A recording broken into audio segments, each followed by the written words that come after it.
Hello everyone, Carmine from New York here, coming to you live from New York City, a wonderful fishing pier here in Richmond County, part of New York City. We have a great episode for you today. What I'd like you to do is first subscribe, hit that button, thumbs up, comment below, and email me any question you have at blackandwhitephoto@aol.com. I will answer all your questions for free within 24 hours because with 50 years as a photographer, I have a lot to offer. Just send me those questions. Okay, as you can tell by the title, we are doing a review after we just unboxed it of the YONGNUO 25mm f1.7 prime autofocus lens that sells for $115 today. This is October 2022. I paid for this lens. This is not a paid endorsement. So, how's the best way to explore the benefits or disabilities of a $115 brand new prime lens from YONGNUO? It's 25mm. Now you know on a micro four thirds camera,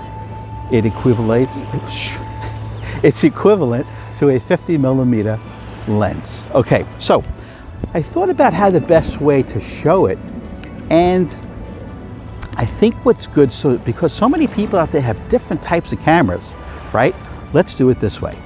First, we're going to photograph it on the Lumix G2, and then we'll take the lens off of there and we're going to put it on this, the Olympus OMD E-M1 Mark II.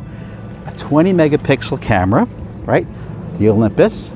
We'll see how the lens works on that. I'll go to my notes. And the G2 is a 12 megapixel camera.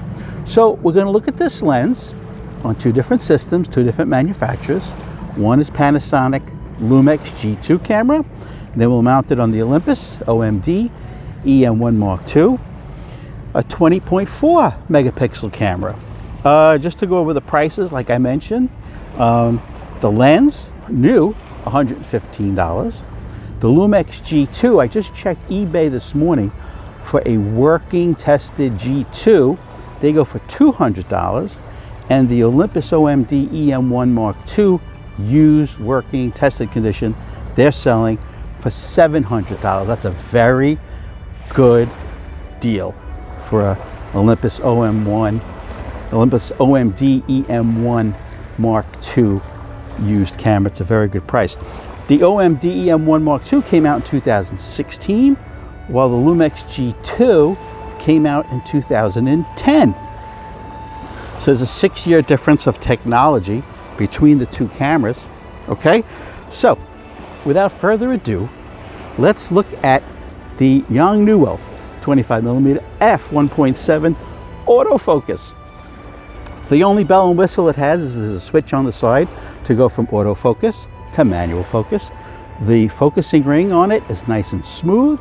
I did put on my own 52mm lens hood. It does not come with lens hood. And of course, it has a Hoya UV 52mm filter to protect the lens. I am down here by the beach.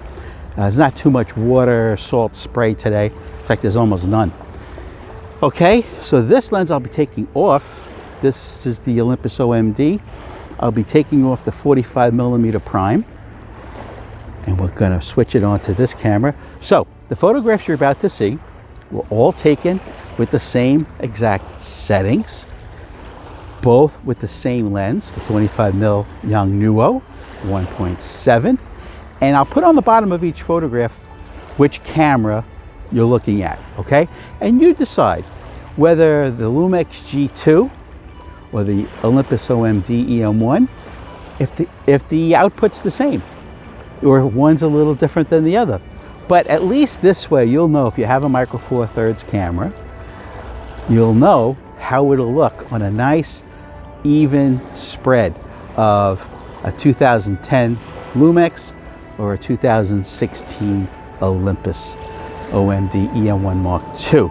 Okay, so without further delay, let's get to look at the photographs taken with the YONGNUO lens. And on the bottom, I'll put which camera you're looking at, okay? Whether it's the Lumix G2 or the Olympus OMD E-M1 Mark II. All right, let's look at the photographs right now. Please subscribe. I really appreciate it. All right, guys, let's look at the photographs right now.